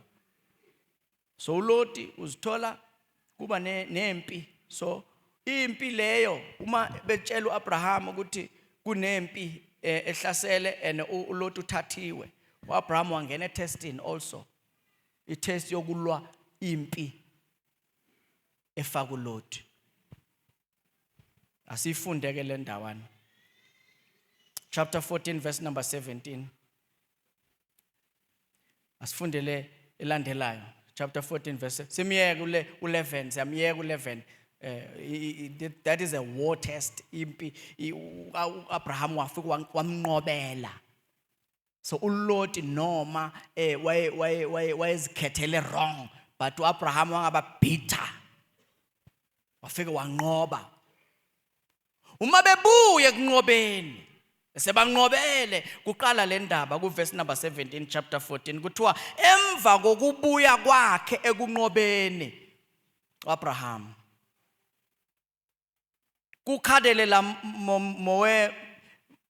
khadelela womere lamakhosi anaye yaphuma inkosi yaseSodoma yaya ukumhlangabeza. So Abraham ubuya uyolwela iSodoma neGomora. Yena Abraham bezalwane yamangaza lento ukuthi indoda engana country eyibusayo, engana nation eyibusayo, ephilela nomndeni wakhe nezinceke zayo ikwazi ukuyonqobela iCountry. Kubonisa isibusiso ukuthi uAbraham ubusiswe ngisho nangesibusiso sokunqoba izimpi. Ngoba bazalwane kunezimpi othi na ungena kuzo ubone ukuthi I need grace, I need help. Noma ungawutholanga umusa kaNkuluNkulu zikuqeda izimpi. Yingakho nawazana nabantu abakwazi ukunqoba izimpi uyasinda noma wena uhluleka ngokwakho. So Abraham wahamba wayebanqobela ngenxa kaLot. So basinda ngenxa kaLot. Kuthiwa mayesebuya uAbraham ukuhlangabeza uma esebuya wahlangabezwa inkosi yaseSodoma. Yaya kumhlangabeza esigodini saseShave eyisigodi senkosi. Kuthiwa ke uMelchizedek inkosi yaseSalema waletha isinkwa newayini. Yamangaza lento bazalwane. uAbraham ubuye ukuyonqoba uma ebuye ukuyonqobela uLot enqobela iSodoma. Net mayimhlangabeza inkosi kufika wasezulwini. Before uAbraham eyofika kulo amnqobele kuvele wasezulwini uMelchizedek inkosi yaseSalema kuthi umphethele isinkwa newayini uzomrefresha. Ngoba bazalwane ezimpini esidlula kuzo akhona ama refreshments wasezulwini.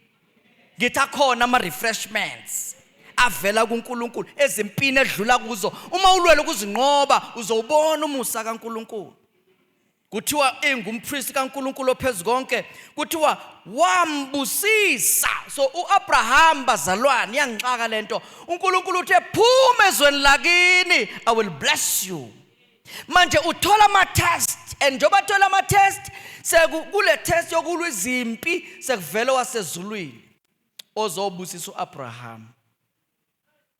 Kushuthi lama test awalwile uNkulunkulu ubona kufanele ukuthi I can bless you for what you have done. Ukuthi uyolwa izimpi ezingakuthinti. Bowungasho ukuthi ulayekile kodwa ushongo. Wamlwela. So lithi iBhayibheli uMelchizedek weza wafika wambusisa wamnikeza isinkwa newayini wambusisa wathi makabusise uNkulunkulu ophezulu konke. Makabusiswe nguNkulunkulu ophezulu konke umdali wezulu nomhlaba. Makabongwe uNkulunkulu ophezulu konke onakho onike izitha zakho esandleni sakho. uAbraham wamnika okweshumi kwakho konke. So njoba uAbraham ebuya abazalwane ubuya unqobile. Njoba enqoba izimpi kunezinto ayitholile. Ngoba mawunqoba izimpi uthola nengcebo yezizwe obukade uzinqoba. So uAbraham utholile and then mebuya lithi iBhayibheli uma efika uMelchizedek uAbraham and wanikela okweshumi kuko konke uNkulunkulu abemsizile ukuthi akunqobe. Nikhona abazalwane. Ngoba isiqalile njalo itest. Itest yani le. Itest yokunikela le. Kune wealth test ofuna uyiphase uma uhamba noNkulunkulu. Itest yengcebo. Mawuhamba noNkulunkulu uzotestwa uzolingwa ngengcebo. Number 1 uzolingwa ngengcebo ukuthi uma ifika esandleni sakho uyanikela na. is a test. Tell makhalwana is a test. Uzolingwa uNkulunkulu. Ngoba kusekude la kusakhona kodwa uyakuthesta nje ukuthi asimbone uma eseholile ukuthi wenze njani. Namhlanje uthola isalary kodwa idestiny yakhe ayina salary ngaphakathi. Kodwa akeke angene testini yama salary. So baningi abantu abafeyila le test. Ekutheni uma ehola khona alokathi hayi incane yazi ngiyoqala ukunikela uma seyithe kuba ningenyana lalela awufeyili ngoba imali incane ufeyila itest ngenxa yenhliziyo yakho. Uma ufeyila imali incane uyofeyila noma seyiningi. Angeke uNkulunkulu akuthembe ngengcebo uhluleke ukuthembeka ngesikhathi sencane. Nikhona abazalwane? So wonke umuntu ubhekene ne-challenge yokuthi if there is something that you are receiving, what are you doing about it? So Abraham, uMelchizedek azange athi kuye you must give tithe. No, kwasuka kuye. Why? We understand ukuthi uma uNkulunkulu engibusise I must also thank him. Nikhona abazalwane? So uyambonga uNkulunkulu.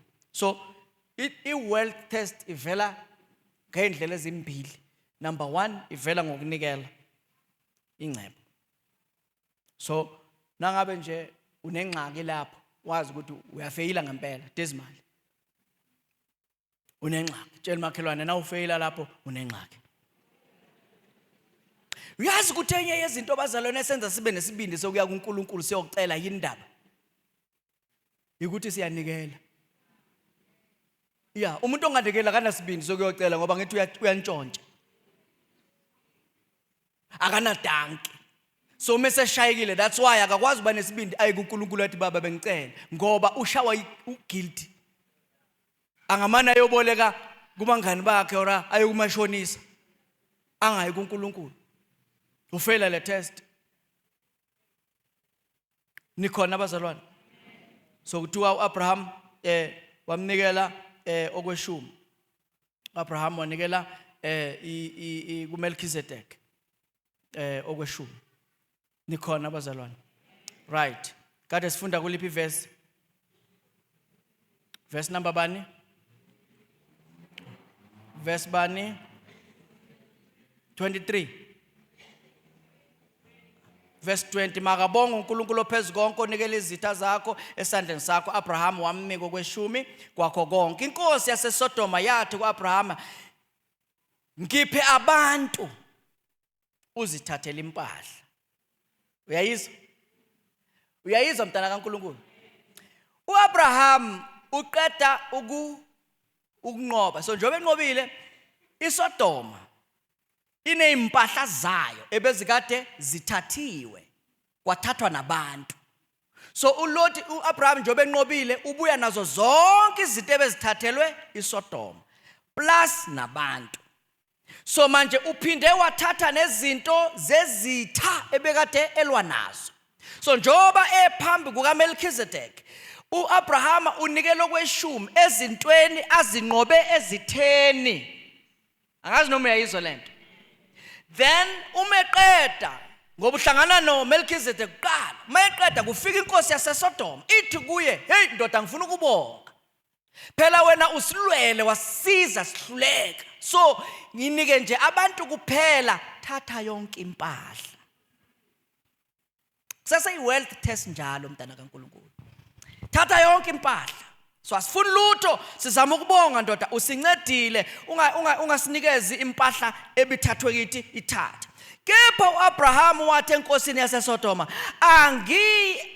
ngiya ukuphakamisela isandla sami kuJehova uNkulunkulu ophezu konke umdali wezulu lomhlaba.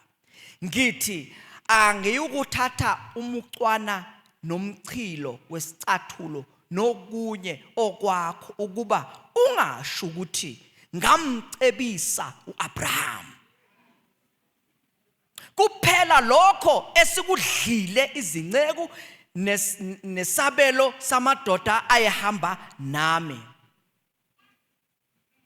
O Anere no Shikori no Memre mabathathe isabelo sabo. So angithathi lutho kwakho. Bazalwane, akuyona yonke offer okufuna uyithathe kule test yengcebo. Noma desperate, khona izinto ongafanelanga uyithathe. Uyambona mina uAbraham ubheka ngeso likamoya. Le ndawo uLoti aye kuyo indawo eqalekisiwe. Uma ngithatha izinto zakhona zizospoil izinto enginazo. So angikwazi ukuthatha izinto zabantu. Mina bengiyosiza uLoti. Kodwa angifuni lutho lwabo. So angithathi lutho.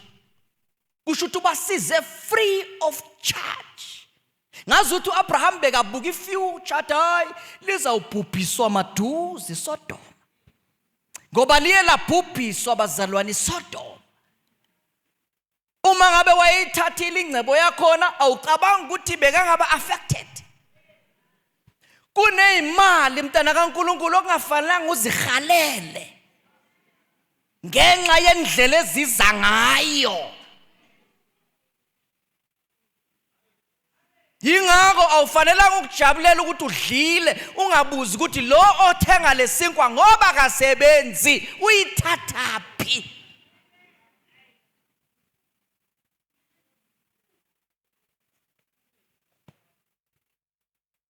Phasa i-wealth test.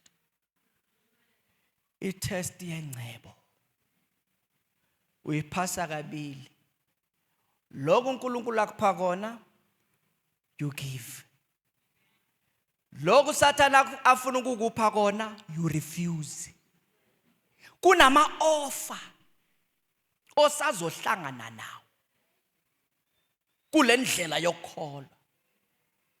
Betha abantu yazi iminyango engakuvulekela. Baningi abantu abasebenzayo namhlanje bathengisa ngemizimba yabo. Just ukuthi athole umsebenzi. Fail wealth test. Ngoba njobe sebenza nje umnyango awuvulwanga uNkulunkulu, uvulwe umzimba wakhe. Fail wealth test. Nikhona abazalwane. Ngizama ukuthi kuwe ngegama lenkosi uJesu.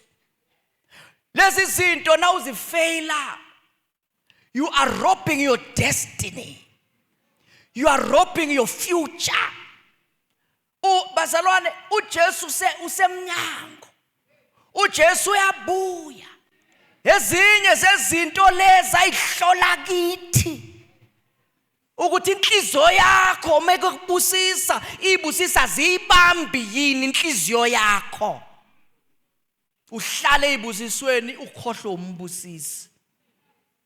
Umuntu owaziyo ukuthi uNkulunkulu ongibusisayo akanankinga yokunikela ngoba enhlizweni yakhe uthi uma ngiphila usazongipha. Angipha phinda ngiphe. Bazalwane, ayiqale sekupha. Kune test ofanele uyiphase. Le test uyiphasa ngesikhathi ibudget itight. Ungalindi uthi kuyoze kube ngcono. Ngesikhathi ibudget itight uze ukuthi yawela ngitight ke manje. Kade ngiqeda ukwenza izinto eziningi la. Ngathi ngisenza into eziningi lapha ama responsibilities akhulile ngenxa yokuthi ngibona ngathi I will afford. Bese emsebenzini banciphisa ama-hour okusebenza. Yayizwe pressure. Nabanciphisa ama-hour okusebenza sekufuna umuntu owazi uNkulunkulu. Ongeke abuka isimo ozothi Nkosi wena owaziyo. Bewazi ukuthi lesimo bewazi ukuthi indlala izofika. So makufika isikhathi sendlala, let me do right.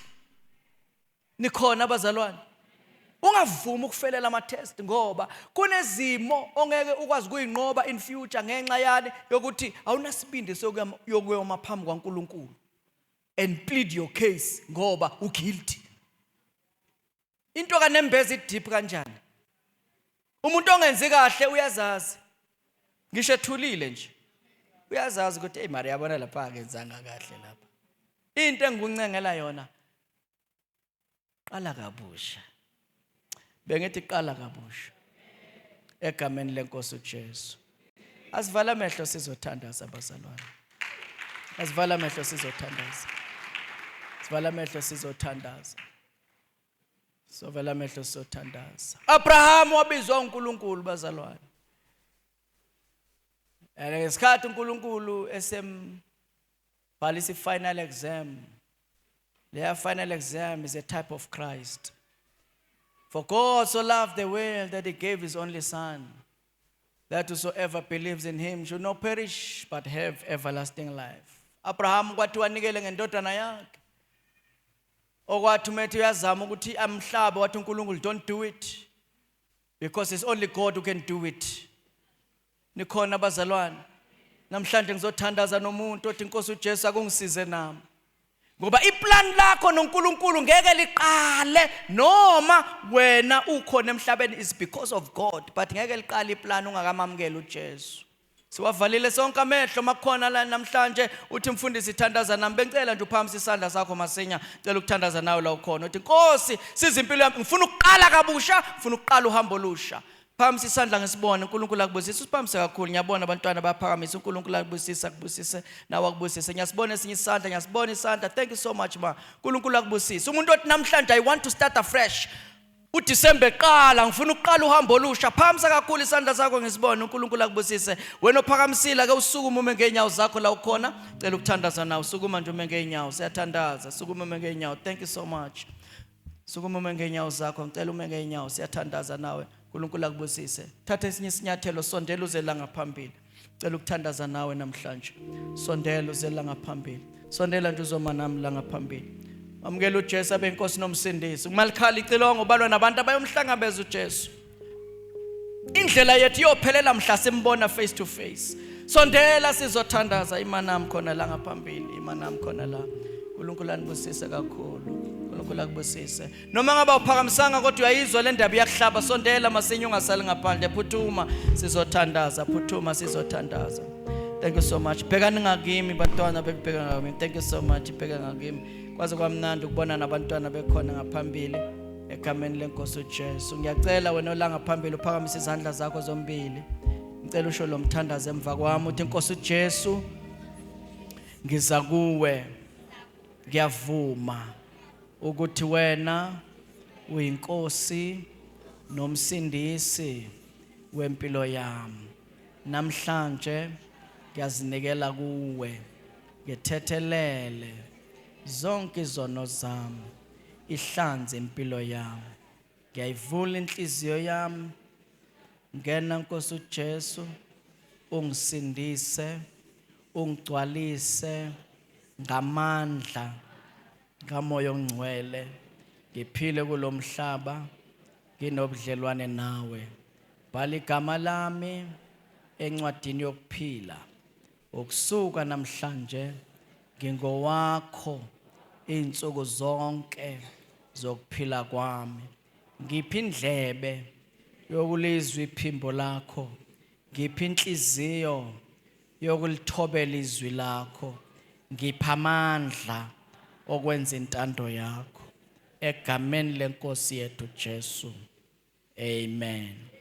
Siyabonga baba uthembekile akekho ofana nawe izwi lakho liyaphila liyadala liyisibane einyaweni zethu leyokukhanya endleleni namhlanje siyabonga ukubona ilona loyo ethathe lesinqumo esihle kangaka khulekela amandla kumuntu ongaphakathi uKristu Jesu ahlale enhlizweni abe inkosi sibonakalise baba uthembekile ziveze uNkulunkulu balwele ubanqobele ubapha amandla ilona lo mntwana okhona la baba yenza umsebenzi ophelele enhlizweni ilona loyo mama okhona la yenza umsebenzi ophelele enhlizweni ntomusho okhona la yenza umsebenzi ophelele enhlizweni egameni lenkosi yethu Jesu siyabafihla ke manje phansi kwegazi we disconnect mighty God impilo yabo nezinto zobumnyama egameni lenkosi uJesu kusuka namhlanje uNkulunkulu wethu onamandla bahambe kusithekeni kophezulu konke basemthunzini kaSomandla Jehova isiphephelo inqaba lidwala uNkulunkulu esimethembayo siyakubonga siyakudumisa egameni lenkosi yethu Jesu akekho ofana nawe siyathandaza ke baba ukuthi balondoloze endleleni yonke bahlale belungele ukubuya kwenkosi yethu Jesu amen. Thank you so much ungahlisa ke izandla zakho ake sibashayile ihlombe elikhulu bazalwane ihlombe elikhulu kakhulu siyabonga kakhulu uNkulunkulu anibusise waze wazenzela inhlanhla enkulu kwamukela uJesu. Namukelekile njengoba uzwa nje beshaya izandla nasezulwini kunjalo kuyajabulwa kakhulu ngenxa yakho. So le ndlela iyahambeka, sicela ukuyihamba nawe nje ungasasali. Sihambe nawe le ndlela kuDisemba nje, ngiyacela ukuthi ungasasali. Sihambe sonke. Disemba wonke uma icilongola ngakakhali nangoJanuwari uJesu engakabuyi siqhubeke sonke uzombona uNkulunkulu ethembekile ngoba ngempela uthembekile. So ngiyacela kunabazalwane abasemva kwenu, cela nihambe nabo niye lapha emva kule iroom abaya kulo lapha bazokuphatha kahle, but bengicela ukuthi ama details bazonicela nibanikeze wona. Abazali abanabantwana la ngaphambili ngicela ukuthi nibaphelezele hambe nabo ukuze bathole ama details are right, ngoba sifisa ukwakho ubudlelwane nawe kusuka namhlanje kuyaphambili. Uma kuyiSunday nje sihlala sikhona, iba khona enkonzweni. Kune class eliba khona la ngama Sundays, namhlanje lizoba khona iclass. So ke uma ithatha ngesurprise ngoba namhlanje sizovala, namhlanje sengiyamemezela nje kubazalwana abakhona ukuthi namhlanje sizovala, kodwa ke sizobonana futhi unyaka mawuqala. Kodwa ngiyakucela ukuthi uziprepare ukuthi ube khona eclassini ngoba kula ufunda khona even izinto ezimo zokuhamba noNkulunkulu. So ke hambani nalabazalwana abasemva kwena, sibashayile ihlombe bazalwane. uNkulunkulu anibusise. uNkulunkulu anibusise kakhulu bazalwane. Siphakameni sime ngezinyawo sesiyigoqa lenkonzo, sizohlangana eclassini bazalwane. Namhlanje ngiyacela sisheshe siyibambe nje, sizosheshe siphume eclassini, kodwa namhlanje siyagcina namhlanje for this year. Uma icilongola ngakakhali sizoqala futhi ngoJanuary ngedate inkosi izosisiza ukuthi sibeke idate, kodwa namhlanje nje asihlanganeni sizoyiayina indaba yeclass, and then ke asihlanganeni ke bazalwane 2:30. Kodwa ngiyacela ukuthi masihlangana sizame nje ukuphuthuma into yethu isheshe namhlanje.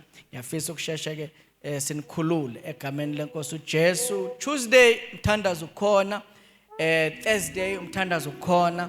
Owa Tuesday sihlangana ntambama ngo6, and then ke Wednesday sihlangana ngo10 ekseni. Mawukhona ekhaya ungekho emsebenzini ungekho esikolweni, iza kule ndawo sizothandaza ekseni egameni lenkosi uJesu. Siyazila ke bazalwane ngolosibili, siyazila sithandaze. So mawuvuka nje ekseni uvuke ngalowo moya ukuthi you are on prayer and fasting. And then again Saturday as well, asihlangane ekseni Saturday 9 o'clock kunomthandazo futhi okhona la.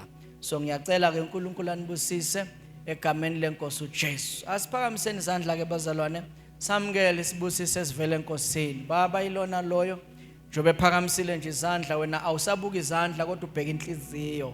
uNkulunkulu wethu onamandla onke, wazi lona loyo ukuthi yini abhekene nayo, isiphi isimo adlula kuso, kukuphi la ehluleka khona. Siyathandaza egameni lenkosi uJesu kuba izwi lakho ilona lwalizwile Baba, malingabi nje just another sermon, but let it be a word of God phakathi kwempilo yakhe. Malethu kushintsha uNkulunkulu wethu, livusa ukukholwa and lethe inkosi ithelo empilweni yalona loyo. Umlondolozo, umupha amandla, umqinise, umlwele babona amandla onke. Sikhulekela ngoba lwakho Baba, divine protection nakuleli viki.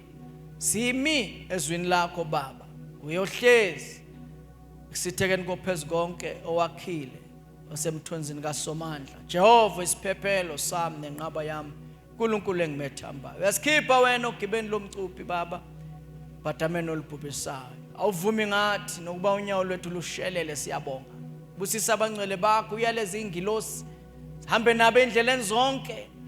uNkulunkulu wethu onamandla, imicibisho lendizayo mayingabatholi, izifo mazingahlangani nabo egameni lenkosi uJesu, izingozi mazingabatholi. In the name of Jesus, bavulela iminyango, okuhle nomusa makubalandele. In the name of Jesus, siyakubonga ke Baba, siyakudumisa, siyakubabaza egameni lenkosi yethu uJesu. Amen. Thank you so much ke bazalwane. uNkulunkulu anibusise. Asihlangane 2:30, asihlangane 2:30. uNkulunkulu anibusise.